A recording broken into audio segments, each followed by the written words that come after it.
Welcome to the Fort Myers Beach Good Neighbor Podcast. No shade, just sunshine, drama-free, positive vibes only. Each episode we bring you closer to the neighbors, local legends, and businesses that support the local community and make Fort Myers Beach the slice of paradise we all love. We want to send out some island love to State Insurance USA, Snug Harbor, Nervous Nellies, and the Alex King Group. They're the good neighbors and businesses that allow us to share the soul of our community with every listener. Pull up a beach chair, grab a drink, and let's meet the people who make this island feel like home. Here's your host, Cabo Jim Scheller. Welcome, Fort Myers Beach good neighbors. Today we are with Garrett Kraska from The Art of Poor Decisions. That sounds like a great song title. I don't know. Thanks for having me, Jim. Yeah, welcome. So for those people that aren't familiar with what you do, why don't you share a little bit about what The Art of Poor Decisions is all about? Well, I have been in the wine business for, over 10 years now, and I've done a lot of wine education. I'm a WSET Level 3 certified wine expert. And my group of friends down here on the island, every time we get together, I'm in charge of the wine, and I talk about the wine.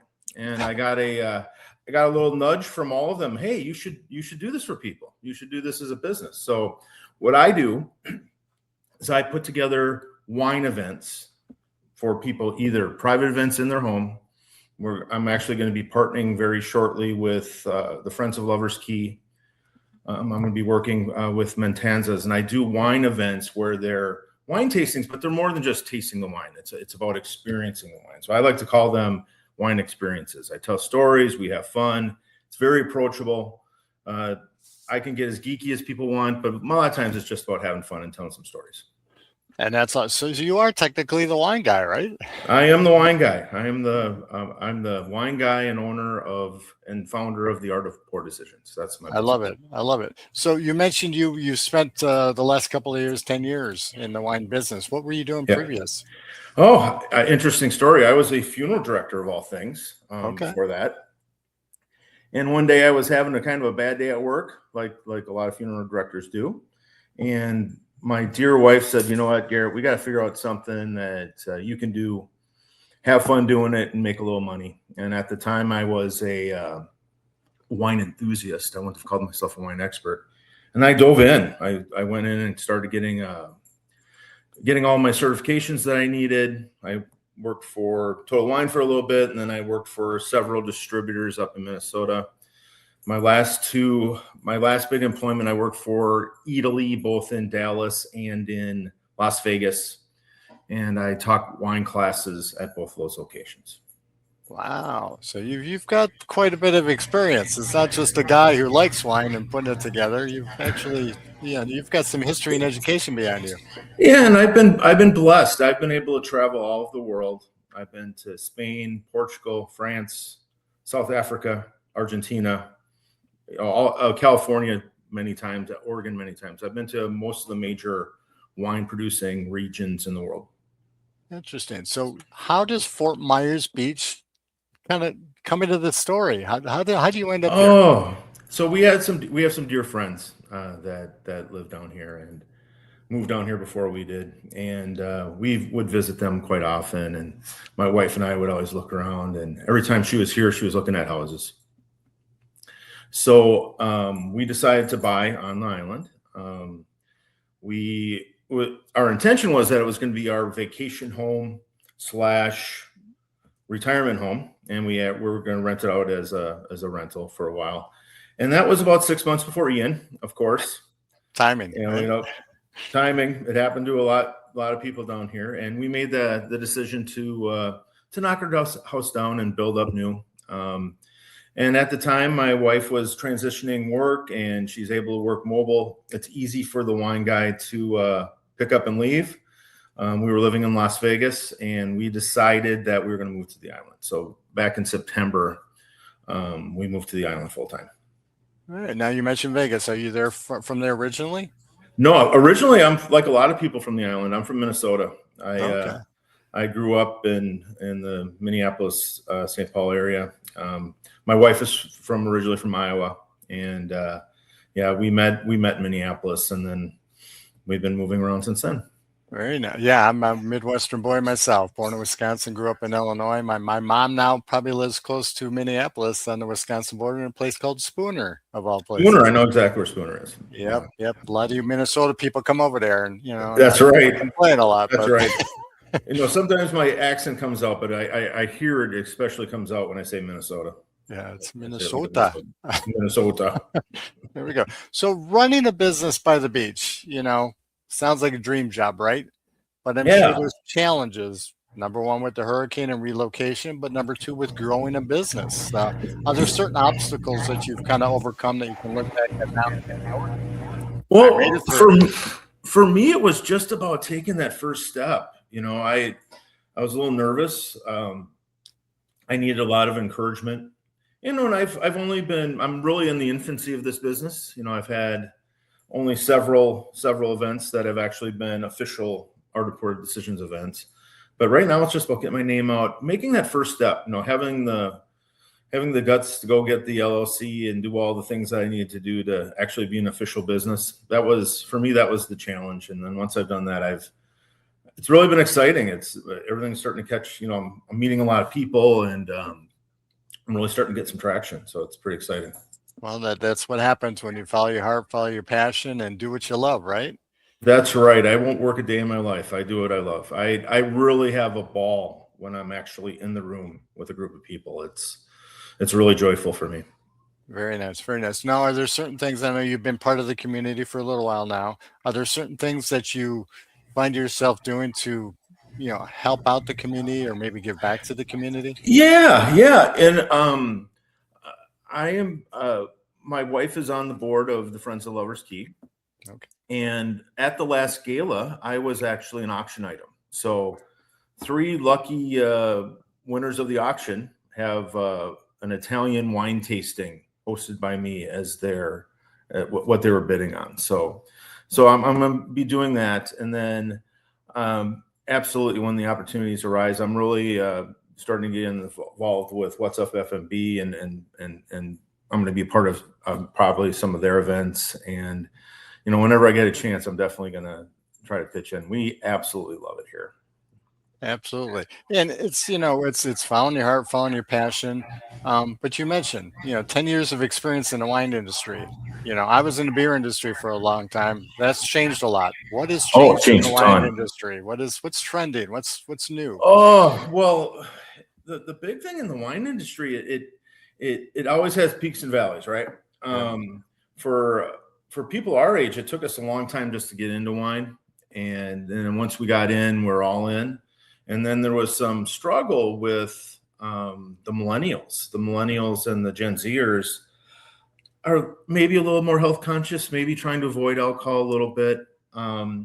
So the trend now is to try to put forward the stories of the places and how they're made, and there's really a big push to make things organic, and I think that's the best thing for the soil. If you're actually a winemaker, it's better to let the soil do its thing rather than add all sorts of chemicals. So there's a lot of moving parts, and I think the latest research is showing that it may not be the doom and gloom that we thought it was going to be. That just like us, it takes a while for people that are younger to get into wine, and a lot of times they start with beer and spirits, and it takes a while to get into wine, and I think that's going to happen. Absolutely. And you mentioned, the health aspect of it as well too. I'm a tequila guy, but Yeah. the big thing in that industry now is additive free. So, not all the additives going in there, the flavoring. Yep. And that's the trouble with the wine industry. If you get really inexpensive wine in the US, there's 70 additives that are allowed. So, people ask me a lot, why do I get headaches from American wine versus European wine? Well, the real reason is probably because when you're drinking less expensive wine, there's more additives. Whereas if you're in Europe, there's fewer allowed additives in less expensive wines. So it's a big thing. So that's why that is one of the big pushes, is to get rid of the additives, go back to the basics, and just try to make things clean. Back to nature. I always said, Right. with flavoring, I always said, you could put pizza flavor on a cardboard box and it tastes like a pizza and people would eat it. But is that That's really right. good for you? Probably not, right? No. Not at all. So I know you're not you're working all the time. But what do you enjoy doing outside of work when you get a free moment? We live in Oh my paradise. goodness. I love walking the beach with my wife, watching the sunset, of course, like everyone does. I love beach fishing. I get out my folding chair and my spikes, and I go out there and surf fish a little bit. I love going boating with friends. A lot of, the island stuff. We live where people vacation. So boy, every day is fantastic here. Absolutely. It's, we live in paradise. We love it down here. I won't ask That's you right. your favorite places because we don't want to give those away to everybody, but Oh yeah, that's tough. That's like choosing between your kids, right? Yep. There's a lot of favorite places. It is. It's great. And the water's been great down here. It's been beautiful. So for somebody coming to one of your events for the first time, I know you changed. I think you had mentioned this previously that you do change up the different types of wine Yeah. for the particular event, but is there something somebody should try? Maybe they've never tried wine before. How would they? Oh, the first thing, if someone's never tried wine, I have in most of my events, I start out with something called the Wine Tasting 101. And what Wine Tasting 101 is, I just teach people how to taste wine. I teach them how to swirl, how to smell, why we do those things. Back when I first started in the wine business, or actually back when I first tasted wine, I didn't like wine. I'm not a wine guy officially. I was a beer guy, and I got drugged kicking and screaming to my first wine tasting. Honest God, kicking and screaming. But the gentleman who was putting on the wine tasting did a really great thing for me. He actually changed my life. Kind of crazy, but he taught me how to properly taste a glass of wine.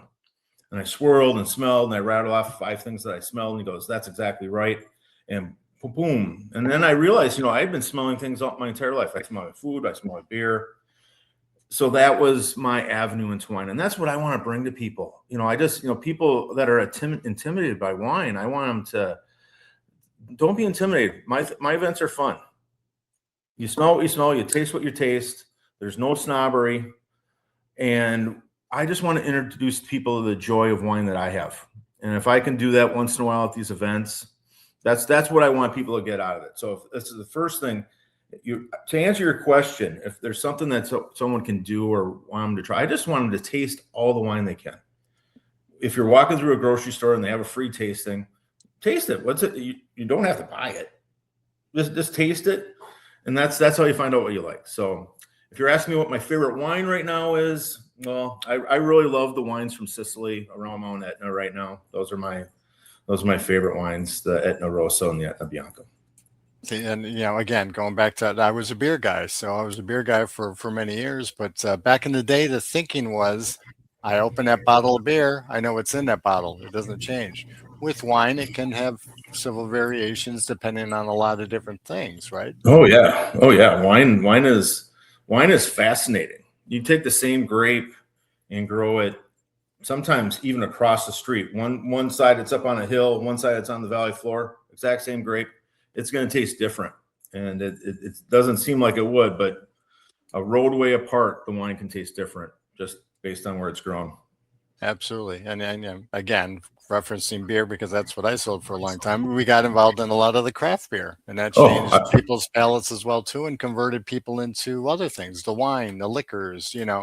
People are searching for a certain type of taste now rather than just opening up a bottle and drinking what's in it. They're like, I prefer this type of flavor. Oh, you get that super hoppy beer. It smells like flowers, right? It's super floral, or where you get just a simple Pilsner, it's entirely different, right? Yeah, that's for me. I love all things that are made well. Yep. And that there's been some real craft involved in it. Craft beers, I love craft beer. I think some of them are fantastic.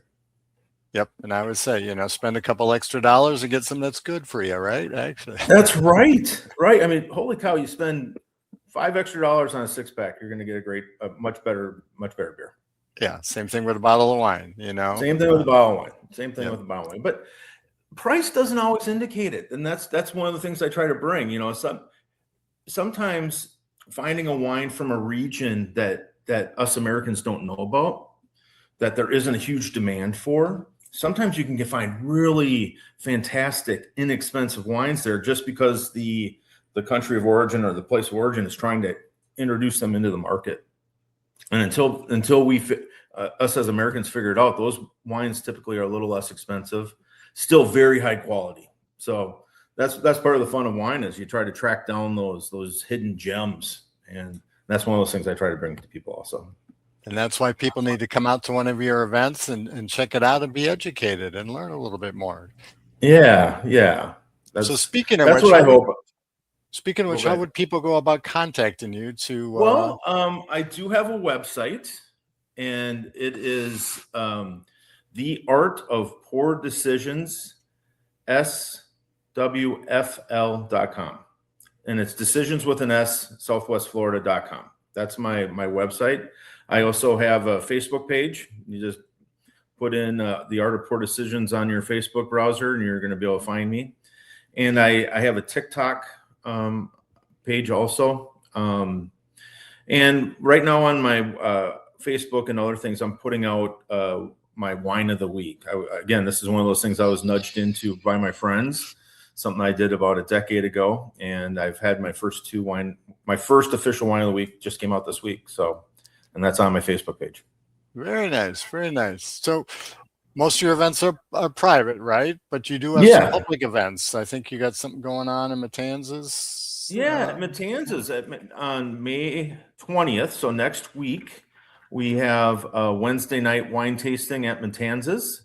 And all of that information is going to be on the Matanzas website. I'm still in the process of putting things together for them. But yes, next Thursday? Week from next Thursday. May 20th at Matanzas, there's going to be a wine and cheese pairing there, and I'm going to be the host and introducing the wines and having some fun there. And that's going to be a monthly event on Wednesdays. And then like I said, we're still in the works, but I'm in the works with an event in coordination with the Friends of Lovers Key. Very nice. Very nice. Any last words for our listeners today? Well, my last word, and it is on all my videos, sometimes sometimes poor decisions. Let's start over. Sometimes poor decisions make the best memories. I love it. That's what it's all about. Garrett, it's been a pleasure getting to know you. Thank you for being such a good neighbor, and I hope to come out and see one of your events soon. Awesome. Thanks for having me. I really appreciate the opportunity to talk to you. Thanks for tuning into the Fort Myers Beach Good Neighbor Podcast. No shade, just sunshine, drama-free, positive vibes only. If you loved what you heard, share it with a friend and keep the good vibes going. Until next time, remember to Cabo until you wobble and keep being a good neighbor. Also, to nominate your favorite neighbors, local legends, heroes, or local businesses to be on the show, go to FMBGN-BIZ-The. That's FMBGN-BIZ-The, or call 239-427-4100. We want to send out some island love to State Insurance USA, Snug Harbor, Nervous Nellies, and the Alex King Group. They're the good neighbors and businesses that allow us to share the soul of our community with every listener. Here's to celebrating all that makes Fort Myers Beach the slice of paradise we all love.